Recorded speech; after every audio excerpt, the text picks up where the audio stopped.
आज मैं जो चैप्टर शुरू कराने जा रही हूं वो चैप्टर आपका बहुत इंपॉर्टेंट चैप्टर है। मैं आपको सबसे पहले सारे इंपॉर्टेंट चैप्टर्स एक बार बता दूं। कौन सी जगह पे बेटा? Azadpur metro station, gate number 1। Gaurav Kurke, बेटा आ जाओ। तुम जैसे बच्चों के लिए तो बहुत कुछ एकदम फ्री है, आ जाओ। हॉस्टल अवेलेबल है। हॉस्टल मतलब क्या ना, रहने खाने सबका अरेंजमेंट करा दूंगी। मेरा गुरुकुल में भी आ सकते हो, वहां भी टीम ऑफ टीचर्स बहुत अच्छे हैं। सुनो ध्यान से, सबसे इंपॉर्टेंट चैप्टर्स में जो आता है वो आता है टेंस, सब्जेक्ट वर्ब एग्रीमेंट, जिसको हम सिंटेक्स भी कहते हैं, और जो सबसे इंपॉर्टेंट चैप्टर है वो मैं लिख रही हूं, पैसिव वॉइस, नरेशन,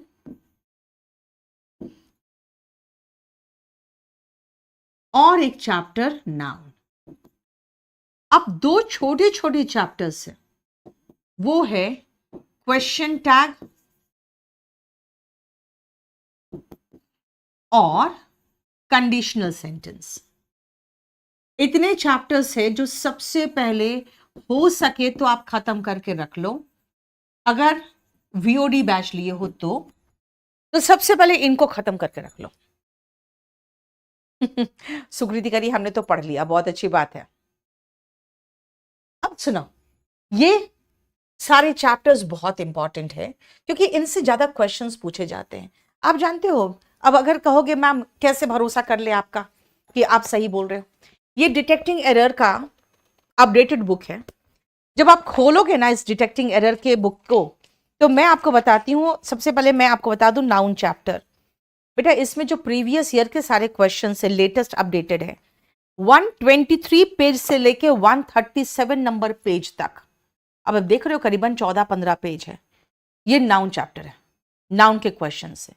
अब टेंस में आओ, टेंस के क्वेश्चन जानते हो कितने हैं? 16 नंबर पेज से लेके 72 नंबर पेज तक, जानते हो? इस तरह से क्वेश्चंस आते हैं। अब जैसे अगर मैं कहूं मॉडल्स, तो मॉडल्स का 319 से 321 सिर्फ दो पेजेस है, तो कम इंपॉर्टेंट चैप्टर है। तो इस तरह से पेजेस के नंबर देख के हम बता देते हैं कि भाई कौन सा चैप्टर सबसे ज्यादा इंपॉर्टेंट में आता है। ठीक है, अब सुनो, हम चल रहे हैं अब चैप्टर नाउन में। और अब इसके बीच में आप कोई मुझसे बात नहीं करोगे, आप बस खाली अपने जो क्वेश्चंस होंगे वो पूछते जाना। YouTube में पूछोगे तो हिमांशु वर्मा आपको अपना फोन नंबर दे रहा है, जितने क्वेरीज से वहां पे आप पूछ लेना। और क्वेरीज अगर आपको लगता है कि नीतू मैम पर नजर पड़ जाए मेरे क्वेरीज पर, तो आप इस नंबर पे व्हाट्सएप कर देना। आप बिल्कुल शांति से अगला 1 घंटा मुझे दो ताकि मैं आपको पढ़ा सकूं। ठीक है,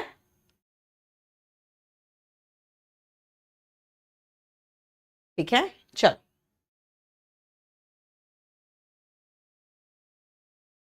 आगे बढ़े। सुनो, नाउन क्या है? आप कहोगे किसी का नाम, the name of any person, place और थिंग। मैं कहूंगी बेटा एक काम करो, स्ट्रेट अवे खाली जो नाउन है इसका एक छोटा सा डेफिनेशन याद रख लो, नेमिंग वर्ड। ये बहुत छोटा सा डेफिनेशन है। कोई भी वर्ड जो किसी का नाम बताता है उसको हम नाउन कहते हैं। ठीक है, अब इससे रिलेटेड पहले मैं आपको कुछ सेंटेंसेस लिखवाती हूं, सुनना।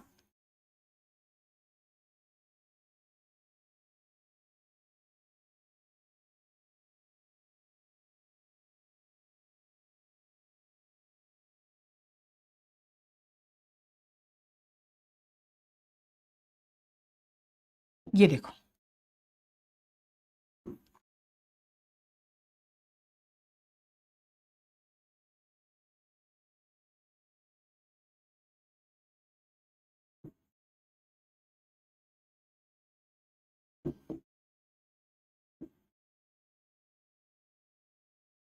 ये दो सेंटेंस में आपको मैं नाउन समझा दूंगी और आपको फिर बता भी दूंगी मैं कि किस तरह से आप नाउन को आइडेंटिफाई कर सकते हो। सबसे पहले मैं कह रही हूं, हमारे जो प्रभु श्री राम है वो राजा थे अयोध्या के। खुद देखो, अगर हम राम जी की बात करें तो ये हमारे भगवान का नाम है। नाम मतलब नाउन। अयोध्या एक जगह का नाम है, नाम है मतलब नाउन है। लेकिन राजा बोलोगे मैम, कई ऐसे अगर लोग हैं जो राज्य करते थे उनको राजा बोलते थे, तो ठीक है, उनमें से एक श्री राम थे। तो जो राजा, राजा शब्द भी तो किसी पद के नाम को राजा कहते हैं, है ना। वहां उसमें मौजूद, उस पद में मौजूद इंसान को राजा कहते हैं। इसका मतलब ये भी नाउन है। अब सुनना ध्यान से, आर्टिकल ए एंड द दिखेगा, समझ जाना उसके बाद नाउन है। प्रेपोजिशन दिखेगा, समझ जाना उसके बाद नाउन है। तो जैसे हम आर्टिकल द देखे, हम समझ में आ गया ये नाउन है। देखो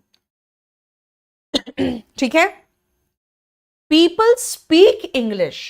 बेटा पीपल, पीपल मतलब करने वाले लोग। कौन लोग? जो इस क्रिया को करते हैं। और एक भाषा का नाम है स्पीक। क्या? स्पीक क्या? जैसे आप कहोगे स्पीक क्या, मैं कहूंगी इंग्लिश, यानी क्या का जवाब हुआ इंग्लिश। करने वाला कर्ता सब्जेक्ट कहलाता है। क्रिया जिस पर हुआ वो ऑब्जेक्ट कहलाता है। याद रखना, नाउन कहां कहां आता है? सब्जेक्ट के प्लेस पर, ऑब्जेक्ट के प्लेस पर, आर्टिकल के बाद, प्रेपोजिशन के बाद। 4 प्लेस हो गया। 5वां एक और है डेटर्मिनर्स के बाद। और डेटर्मिनर अलग चैप्टर है, इसलिए मैं इसको यहां टच नहीं करूंगी, लेकिन आपको बता देती हूं क्या नाउन क्या है। बोलोगे मैम नाउन नेमिंग वर्ड है। नेमिंग वर्ड मतलब भाई किसी भी चीज का नाम, जैसे जगह का नाम अयोध्या, एक पद का नाम राजा, एक महापुरुष या भगवान का नाम श्री राम। श्री भी नहीं, खाली राम, नाउन हमें चाहिए। ठीक है। यानी कि अगर आप देखो तो कहां आता है? कम्स, नाउन कहां आता है? Comes in place of subject and object. आप कहोगे सब्जेक्ट कौन है? मैं कहूंगी भाई करने वाला, जो क्रिया कर रहा है ना, वो करने वाला, कर्ता को हम सब्जेक्ट कहते हैं। और जिस पर काम हुआ उसको हम, जिस पर काम हुआ उसको हम ऑब्जेक्ट कहते हैं। जब आप व्हाट और होम का आंसर पूछोगे तो ऑब्जेक्ट आएगा, और करने वाले का नाम पूछोगे तो सब्जेक्ट आएगा। कहां आया? सब्जेक्ट और ऑब्जेक्ट के प्लेस पर, सब्जेक्ट और ऑब्जेक्ट के प्लेस पर। और कहां आया? आर्टिकल के बाद। और कहां आया? प्रेपोजिशन के बाद। प्रेपोजिशन जैसे ऑन, इन, ऑफ, इनटू, है ना।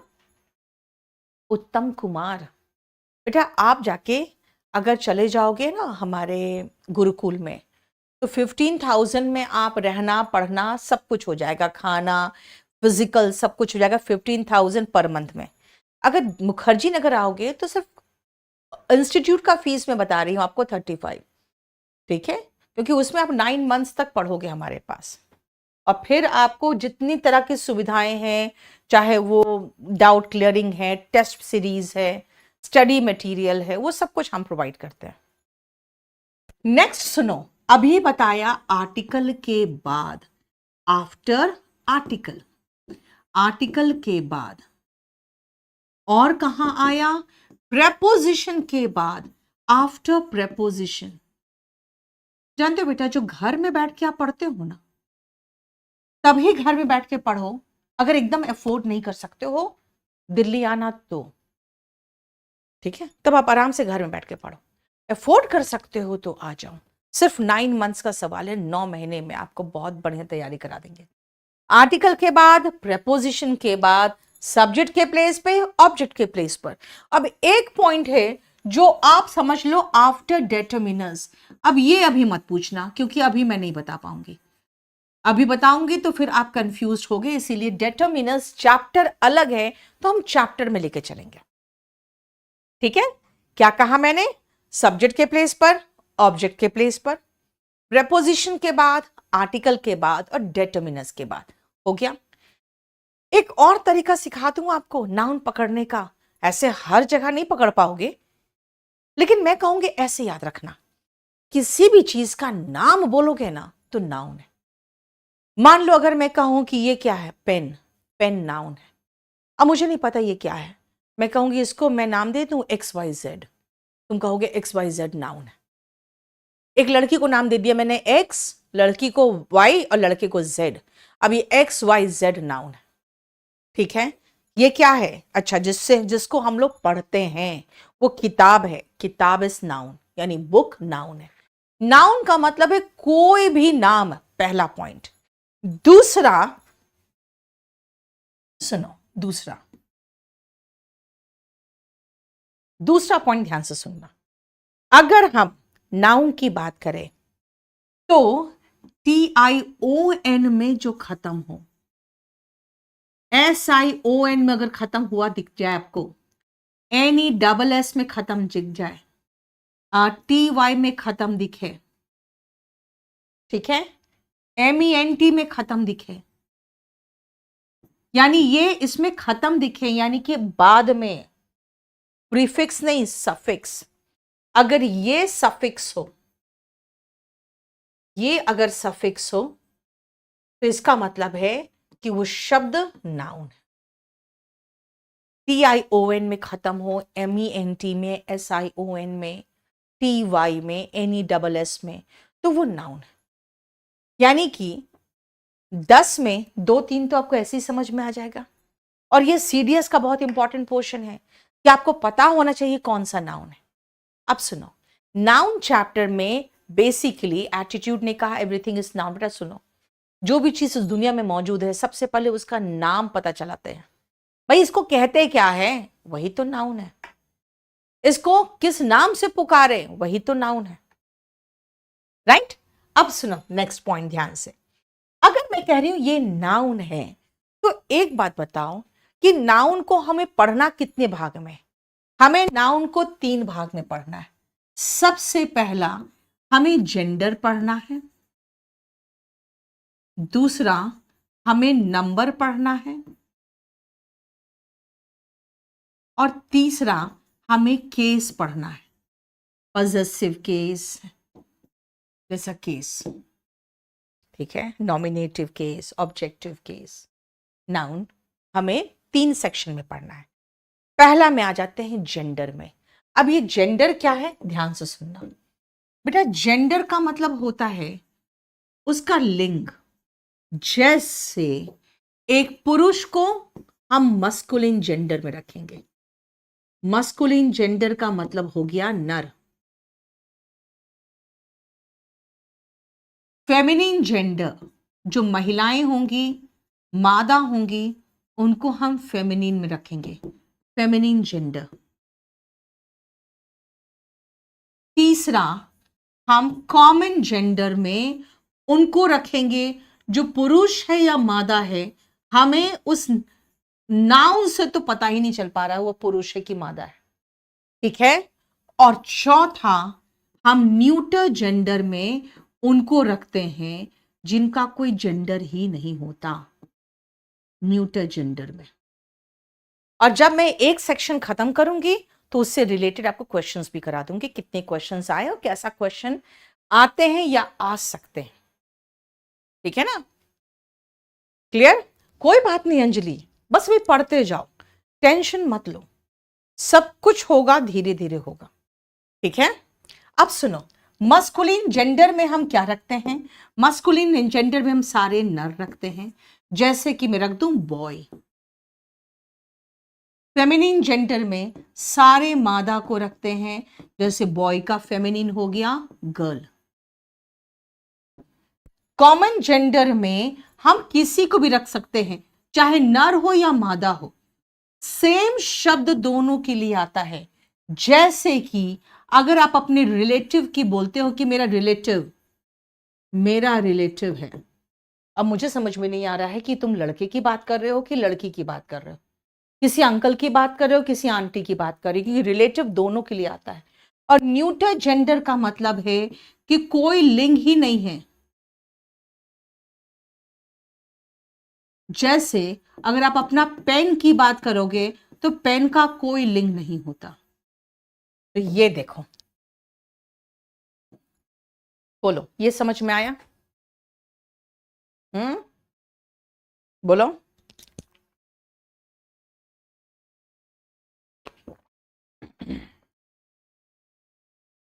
नेक्स्ट आओ, सुनो ध्यान से। अगर हम masculine gender, feminine gender, common gender और न्यूटर जेंडर में चले, तो मैं मस्कुलिन जेंडर में कुछ लिखूंगी, उसका आप मुझे फेमिनिन जेंडर बना के दिखा देना। तो और अभी फिलहाल मैं मस्कुलिन और फेमिनिन में रहूंगी। मस्कुलिन एंड फेमिनिन, मैं मस्कुलिन जेंडर दे रही हूं, जरा मुझे फेमिनिन जेंडर बना के दिखाओ। तो लायन, टाइगर, और मैं आपको इंपॉर्टेंट जो होगा उसको मैं मार्क करते जाऊंगी। वॉशरमैन, मास्टर, मास्टर के जैसा ही एक और हो गया हेडमास्टर, ऑथर, पोएट। पहले इतना बना के दिखाओ तो मुझे, इन सब का फेमिनिन बना के दिखाना, और थोड़ा जल्दी करो, जल्दी जल्दी बताना, बहुत जल्दी।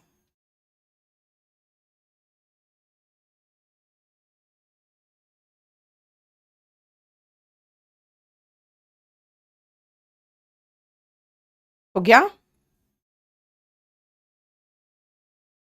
देखो मुझे पता था टाइगरस लिखेगी, और हर्षित अग्रवाल तुमने टाइगरस लिखा है, मुझे पता था ऐसे ही होगा कुछ, और इसीलिए मैंने कहा था कि मुझे पहले अब बना दो, ताकि अब आप गलती कर चुके ना, अब आपको ध्यान से सुनना चाहिए। बेटा लायन का लायनस हो गया, लेकिन टाइगरस नहीं होता है, टाइगरेस होता है, यानी कि ये वाला ई खत्म हो गया, ये ध्यान रखना। लॉर्ड जहां हो उसका लेडी बनाओगे, इसीलिए अगर आप मस्कुलिन जेंडर में लैंडलॉर्ड लिखोगे तो फेमिनिन जेंडर यानी मादा का उसका क्या होगा? लैंड लेडी, आपके मकान मालिक और मकान मालकिन, लैंडलॉर्ड, लैंडलेडी। जैसे कोर्ट में, हाई कोर्ट और सुप्रीम कोर्ट में जज को हम लोग लॉर्डशिप बोलते हैं, तो वहां पर अगर महिला जज है तो उनको लेडीशिप बोला जाता है, क्योंकि लॉर्ड का लेडी हो जाता है। वॉशरमैन, देख रहे हो मैन है, अगर मैन है तो मैन का क्या होता है? मैन का वुमेन होता है, तो वॉशरमैन का वॉशर वुमेन होगा। लेकिन पता है आपको, हर जगह मैन का वुमेन नहीं होगा। क्यों? क्योंकि अगर हम जेंटलमैन कहें तो जेंटलमैन का जेंटल वुमेन नहीं होगा, इसका लेडी होगा। देखो मास्टर जहां दिखे वहां समझना मास्टर का मिस्ट्रेस होता है फीमेल, तो हेड मास्टर का हेड मिस्ट्रेस हो जाएगा, हेडमास्टर का हेड मिस्ट्रेस हो जाएगा, ऑथर का ऑथरेस होगा,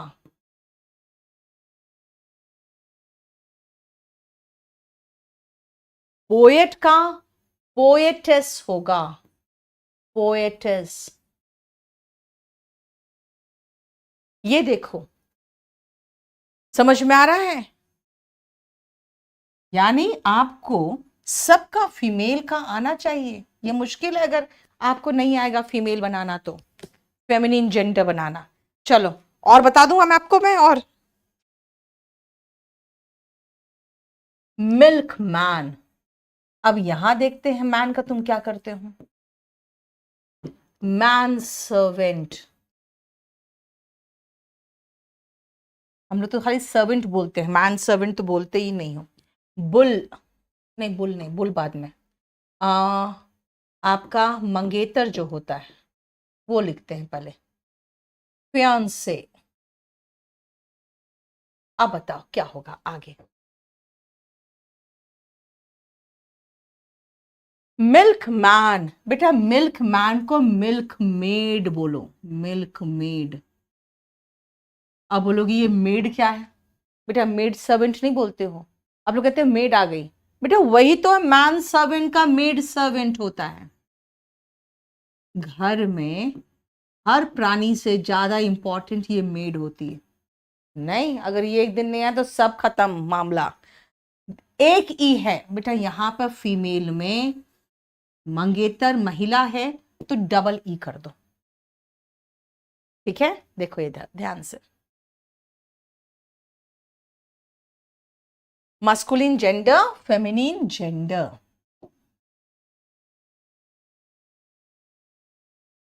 देख रहे हो, क्लियर। नेक्स्ट आओ, again masculine gender and feminine gender.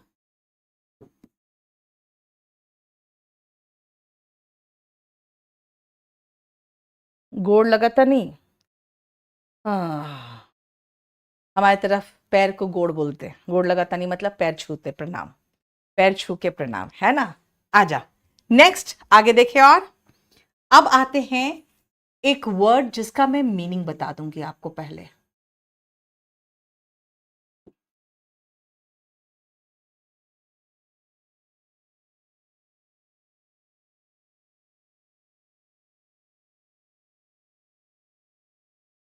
और अब जानवरों का नाम।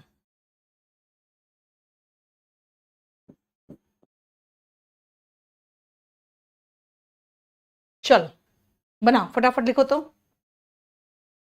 और मुझे बताते जाओ कि इसका फीमेल को क्या कहते हैं, जल्दी।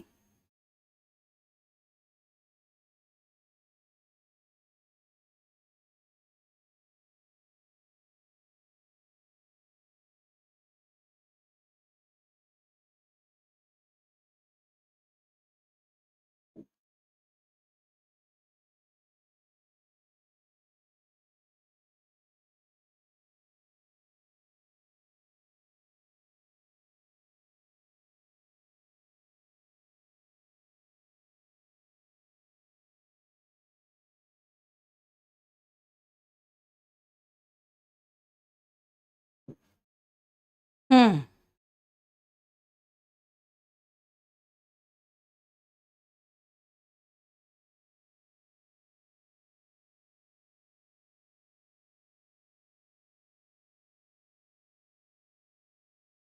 सुनो, जो आपके राजदार होते हैं ना, वो DANT वाला कॉन्फिडेंट होता है। बेनिफैक्टर जो होते हैं वो लोग दूसरों की सहायता करते हैं, पैसा वगैरह देके, ताकि आप कुछ बिजनेस कर लो, कुछ काम आ जाए आपका, वो परोपकारी कहलाते हैं, ठीक है।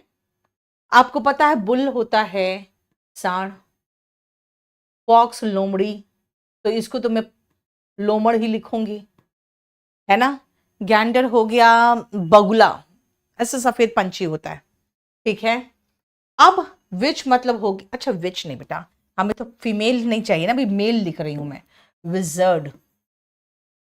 अभी तो हम मस्कुलिन जेंडर लगा रहे हैं। विथ विजर्ड का मतलब होता है जादूगर।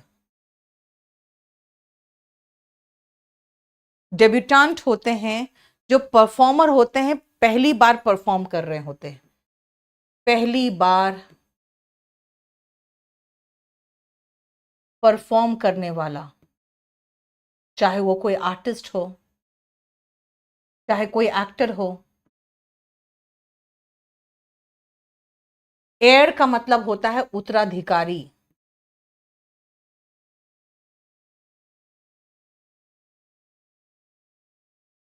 उत्तराधिकारी। रूस्टर मतलब मुर्गा, ये देखो। और इन सब का फीमेल बताओ तो मुझे। वाह, बहुत बढ़िया, तुम लोग तो करते जा रहे हो बढ़िया।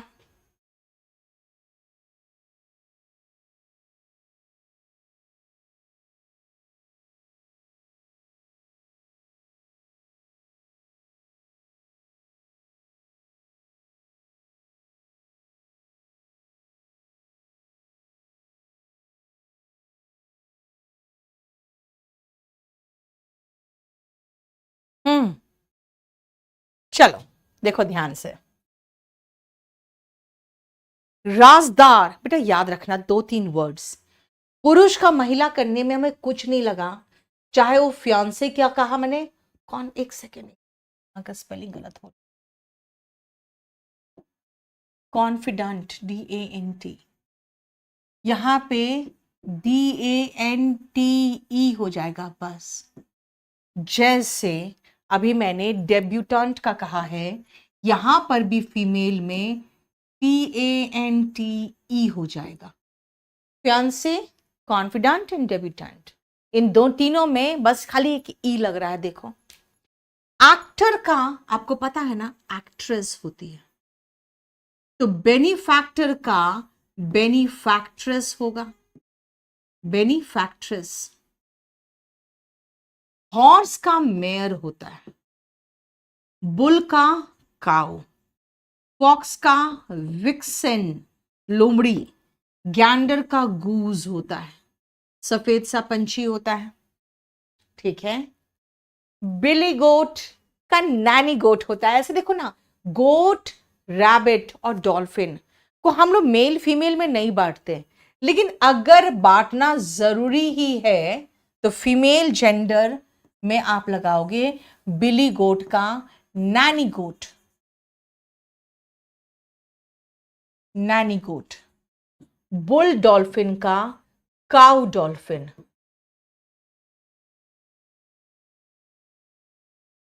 बक रैबिट, बक BUCK, इसको हम फीमेल में कहेंगे डो रैबिट। जो विजर्ड होते हैं उसका फीमेल होती है वेज। विच का मतलब दो है, एक तो जादूगरनी भी है और एक चुड़ैल भी है। और आप लोग को चुड़ैल ही खाली मालूम होता है, क्यों? क्योंकि आपका पाला ही चुड़ैलों से ही पड़ा रहता है। HEIR, उत्तराधिकारिणी के लिए हम एरस लगाएंगे। और रूस्टर, या एक और वर्ड है मुर्गा के लिए, वो है कॉक, इसका फीमेल है हेन। ये देखो,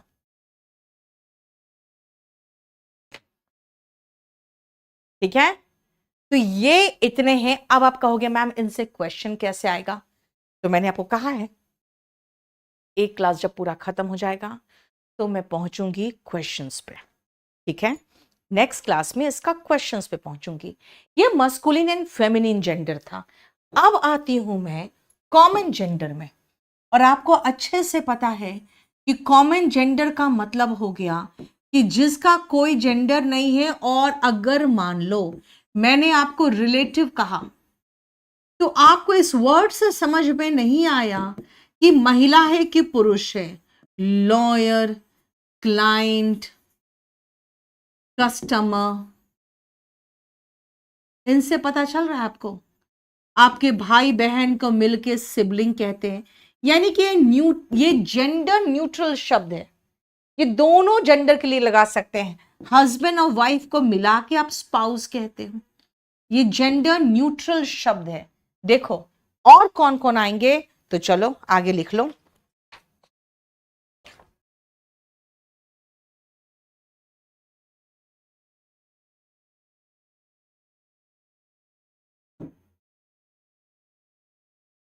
एम्प्लॉयर, एम्प्लॉय,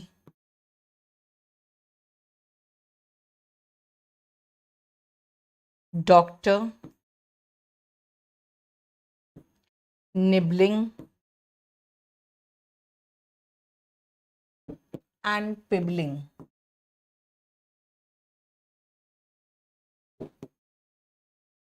सिंगर,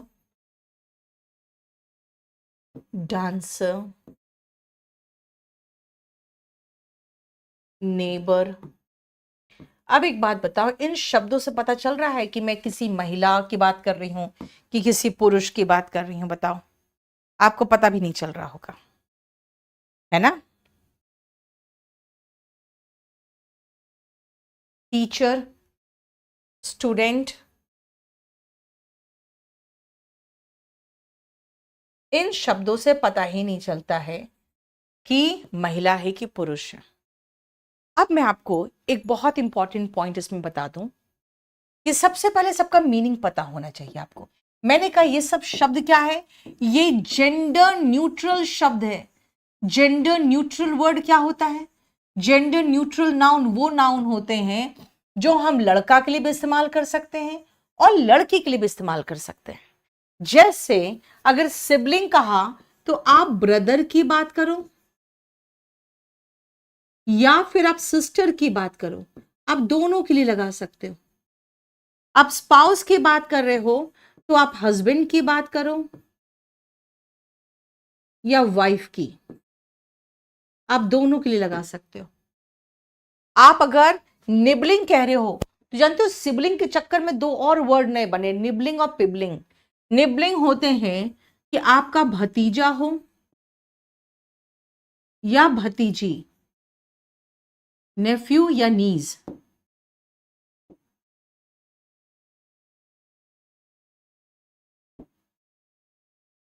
ठीक है।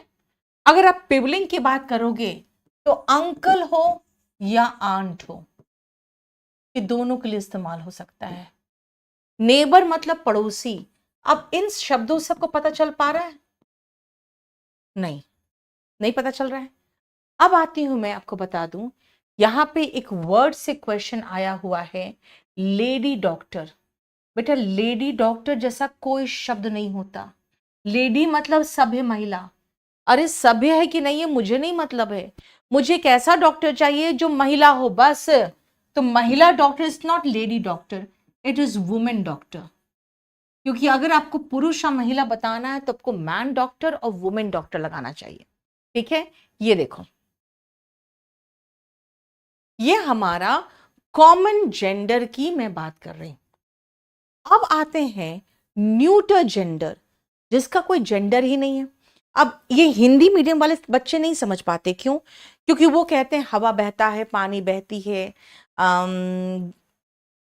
जैसे और दीवार टूट गया, है ना, लकड़ी जल गई, तो सबका वो जल गया जल गई यानी कि सबका वो लिंग बना कर रख देते हैं। इंग्लिश में नहीं है ऐसा। इंग्लिश में आपका कोई जेंडर नहीं होता, तो वो इट लेता है।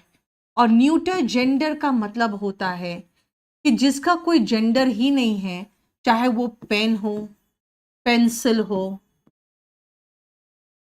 बुक है, टेबल हो गया, बेंच हो गया, फूड की बात कर रहे हो, ठीक है, मतलब ऐसी चीजें जो आप, जिसका कोई जेंडर नहीं होगा।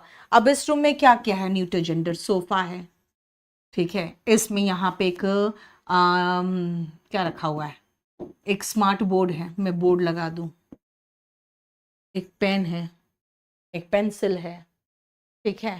तो यही सब क्या है? ये सारे न्यूटर जेंडर है। न्यूटर जेंडर का मतलब हो गया जिसका कोई जेंडर नहीं होता। बताओ यहां तक कोई प्रॉब्लम? तो हमने जेंडर पूरा खत्म कर लिया। अब जेंडर से कैसे क्वेश्चन आएंगे वो तो मैं आपको नेक्स्ट क्लास में बताऊंगी, ठीक है? हम्म।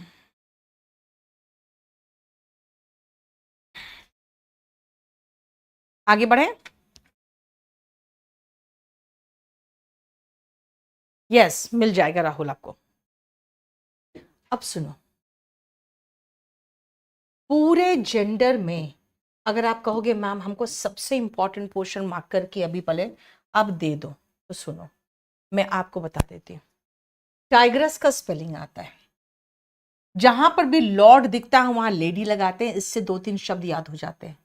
जहां मास्टर दिखता है उसकी फीमेल मिस्ट्रेस से। बेटा ऑथर है ना?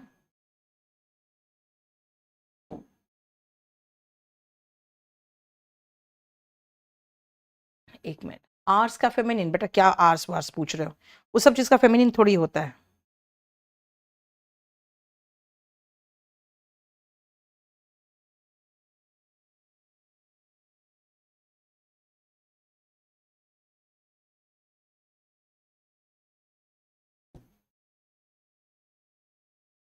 उसके बाद ये इंपॉर्टेंट है, देन ये आपका इसका फीमेल इंपॉर्टेंट है, यहाँ पे और एयर का इंपॉर्टेंट है, बेटा इसको एयर बोलते हैं, हियर नहीं बोलते हैं। उसके बाद बेनिफैक्टर का मीनिंग पूछा जाता है, कॉन्फिडेंट का मीनिंग पूछा जाता है, ये एक्टर का तो एक्ट्रेस हो ही गया। उसके बाद और सिबलिंग का मीनिंग पूछा गया है, स्पाउस का मीनिंग पूछा गया है। आपको मीनिंग भी समझना पड़ेगा ना, मीनिंग से भी क्वेश्चन आता है। उसके बाद यहाँ कुछ नहीं है, ठीक है, हो गया। मस्कुलिन फेमिनिन हमारा देखो जो बनाना था बना दिए। और कहीं से कोई क्वेश्चन? अरे यार, ऑथर का ऑथरेस होता है, ऑथरेस होता है, ऑथरेस थोड़ी होता है, ऑथरेस, सॉरी इसको सही कर लो, ऑथरेस होता है, टाइग्रेस होता है लेकिन ऑथरेस होता है। जेंटलमैन का, ठीक है। ये रहा आपका इंपॉर्टेंट, और इस पेज में कर दिया मैंने सारा, देखो मीनिंग पूछ लिया सबका, हाँ हो गया, और इसमें भी मीनिंग हो गया, खत्म। इतना है जो इंपॉर्टेंट है, ठीक है। रूस्टर का मतलब हो गया बेटा मुर्गा, उसका फेमिनिन हैन है ना। बुल का काऊ क्या लिख दिया मैंने? काऊ तो है ही, ठीक तो लिखा है, जैसे तो बुल डॉल्फिन का काऊ डॉल्फिन किया है, बिल्कुल सही है ना, कोई प्रॉब्लम तो नहीं है। देखो ऑथरेस, यस ऑथरेस, ऑथरेस लिख दिया तुमने गलती से, ठीक है, हो गया क्लियर। चलो अब सुनो, नेक्स्ट पॉइंट पे आते हैं आप। देखो यहां से यहां तक कोई प्रॉब्लम है तो बताओ, ये सारा याद कर लेना। नेक्स्ट पॉइंट आओ, अब आती हूं मैं नंबर पे। नंबर का मतलब हो गया कि कैसे आप नंबर डिफाइन करोगे। सबसे पहले अगर हम नंबर पे आ रहे हैं तो नाउन को नंबरिंग के हिसाब से देखें तो सबसे पहले नाउन अनकाउंटेबल होगा,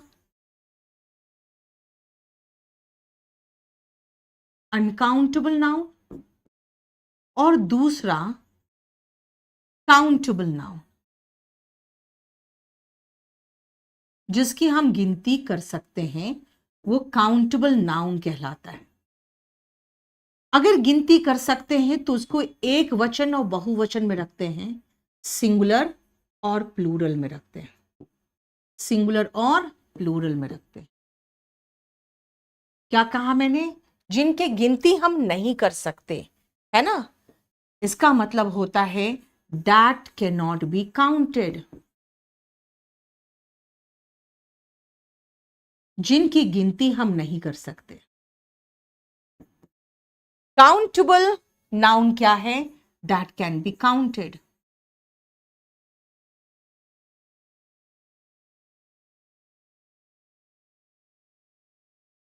सिंगुलर हो गया एक वचन, प्लूरल हो गया बहुवचन।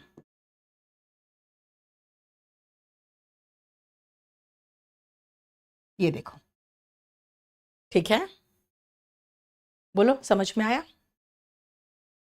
क्लियर? अब आती हूं आगे, सुनो ध्यान से बेटा। अगर आप अनकाउंटेबल की बात करते हो, अनकाउंटेबल नाउन जिसकी हम गिनती बिल्कुल नहीं कर सकते हैं, वो अनकाउंटेबल नाउन कहलाता है। तो अनकाउंटेबल नाउन में कहोगे क्या है? मैं कहूंगी पानी, कहोगे वाटर का, वाटर्स तो सुना है। फिर अगर मैं कह दूं कि हवा, तो कहोगे एयर का, एयर्स भी तो देखे हैं।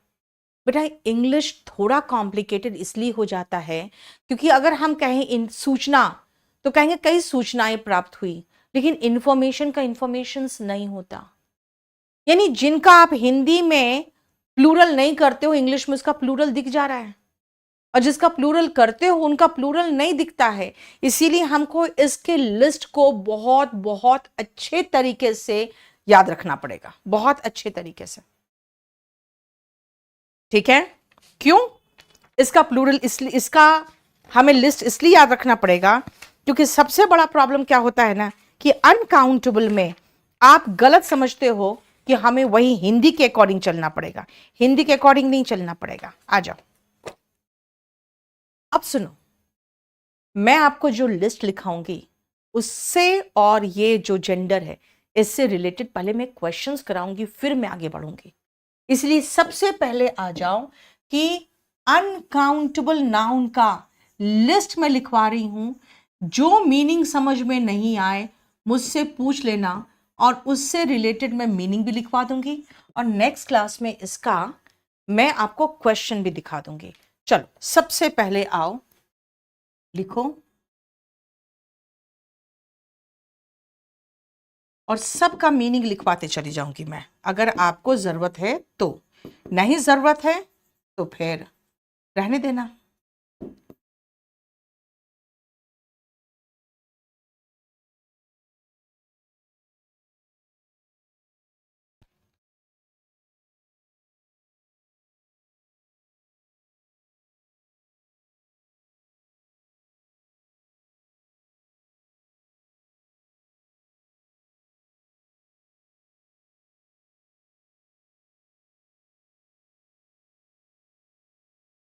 मैं आपको सबसे पहले जो इंपॉर्टेंट वर्ड है वो लिखवा रही, उसके बाद सारे अनइम्पॉर्टेंट वर्ड लिखवा दूंगी आपको।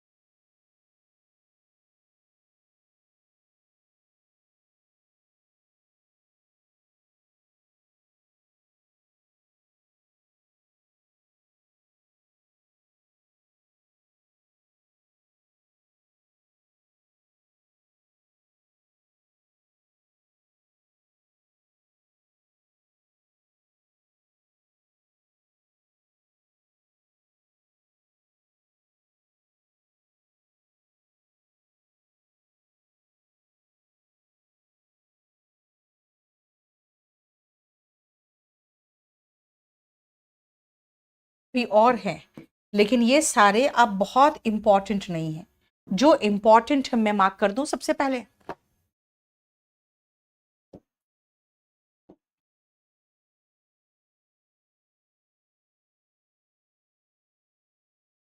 बस इतना इंपॉर्टेंट है, एक मशीनरी लिख सकते हो, इतना इंपॉर्टेंट है। जो सबसे पहले इंपॉर्टेंट वर्ड्स वो मैं लिखवा रही हूं आपको। अब सुनना, पोएट्री का मतलब बेटा पोयम नहीं होता है। पोयम इज कविता। ये जो पोएट्री है ये काव्य है। एडवाइस, सलाह, ये स्टेशनरी पेन पेंसिल इत्यादि है जिससे आप लिखते हो। याद रखना, क्योंकि अगर आप एक वर्ड याद रखना, स्टेशनरी में NARY कर दिया ना, तो ये ठहरा हुआ स्थिर हो जाएगा। पेपर का मतलब यहां पे कागज है। सीनरी का मतलब दृश्य हो गया।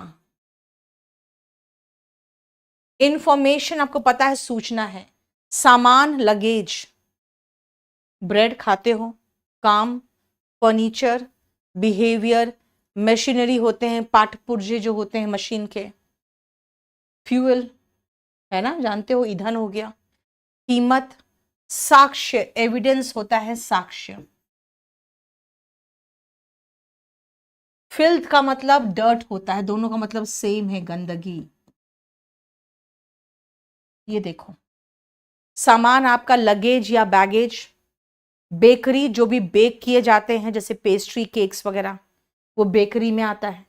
सुंदरता, ब्यूटी, ठीक है। और और भी तो वर्ड है अभी, अभी ये पूरा खत्म थोड़ी हुआ है।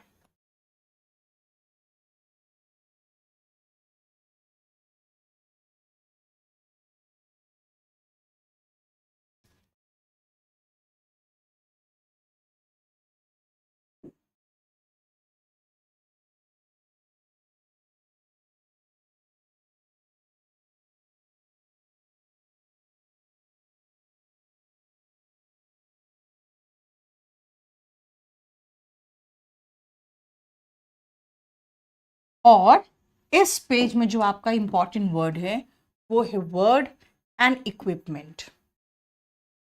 तो इतने वर्ड से जो अनकाउंटेबल नाउन के लिस्ट में आते हैं, अब मैं आपको इससे रिलेटेड क्वेश्चन नेक्स्ट क्लास में कराऊंगी कि ऐसे क्वेश्चंस कैसे आएंगे, ठीक है।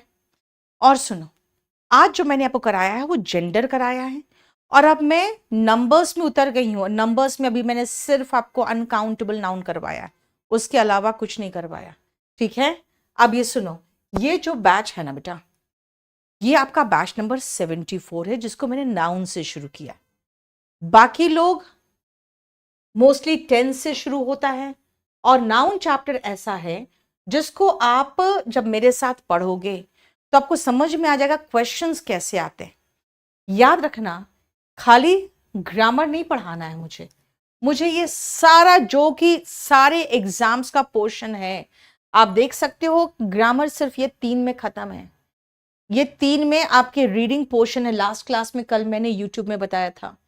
फिर सिनोनिम, एंटोनिम, होमोनिम्स वगैरह है, देखो one word substitution, idioms and phrases, ये सारा है देखो।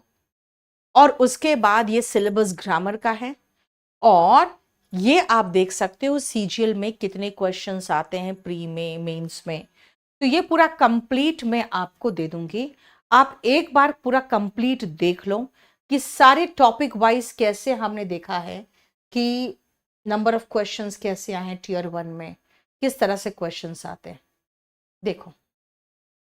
और ये सारी किताबें जो आप चाहो तो केडी पब्लिकेशन से, फ्लिपकार्ट से, अमेजोन से मंगा सकते हो। यस तनवीर, बिल्कुल चलेगा। आप ये ध्यान रखना कि ये चैप्टर जो नाउन है ये अभी शुरू हुआ है। जितना पोर्शन मैं कराऊंगी नेक्स्ट क्लास में उसका रिवीजन कराऊंगी। और याद रखना, जितने भी न्यू बच्चे हैं जो इस बार आ रहे हैं हमारे से पढ़ने के लिए, वो आज आपका 9 फेब को बैच शुरू हुआ है, और ये बैच सारे एग्जाम्स के लिए है। अगर आप फुल कोर्स लोगे तो सबसे अच्छी बात यह होगी कि आपका पूरा कंप्लीट तैयारी हम करवा देंगे, English, reasoning, maths and general studies का। और इसमें pre to mains, basic to advance level में करा दूंगी आपको, ठीक है। आप पूरा फुल कोर्स लोगे तो सबसे अच्छा होगा, क्योंकि फुल कोर्स में आपकी सबकी तैयारी पूरी कंप्लीट हो जाएगी, ठीक है। अब आओ, अगर आप दिल्ली आ सकते हो तो कल दोपहर में 1 बजे हमारा ऑफलाइन बैच आ रहा है Azadpur metro station gate number 1 के ऊपर। बहुत बढ़िया क्लास चलेगा, बहुत अच्छे से आपको मैं पढ़ाऊंगी, इसीलिए आप इस बैच को कोशिश करो ज्वाइन करने का। और इसमें मेरा क्लास कल ही होगा 4 से 5:30 बजे, ठीक है। चलो, थैंक यू सो मच। आप अपने मतलब का जो भी बैच है वो देख लेना, लेकिन अभी जो मैं आपको पढ़ा रही हूं वो मैं थोड़ी देर में लोड करवा दूंगी। मेरा केडी लाइव एप्लीकेशन को डाउनलोड कर लो, और इसमें आप अगर पीडीएफ बैंक में जाओगे तो पीडीएफ बैंक में अभी जो मैंने आपको सिलेबस दिखाया है वो पूरा कंप्लीट पीडीएफ बैंक में लोड हो जाएगा। और आप चाहो तो ये 2 चीजें फ्री है आपके इस ऐप में, एक तो पीडीएफ बैंक के सारे पीडीएफ, प्लस जो एआई टेस्ट है, एआई जनरेटेड टेस्ट, वो आप आराम से फ्री में सबको ही दे सकते हो। और अगर आप स्पोकन करना है तो याद रखना, स्पोकन का बहुत बढ़िया बैच आने वाला है 17 फरवरी को, ठीक है। और अगर इसके साथ आपको एसे, प्रेसी और लेटर राइटिंग करना है, रिपोर्ट राइटिंग करना है, और जूनियर जुडिशियल असिस्टेंट का तैयारी या आईबी के मेंस की तैयारी करनी है, तो आप ये बैच ज्वाइन कर लेना। चलो, थैंक यू सो मच। कल मुलाकात होगी सेम टाइम आपसे 7:30 बजे।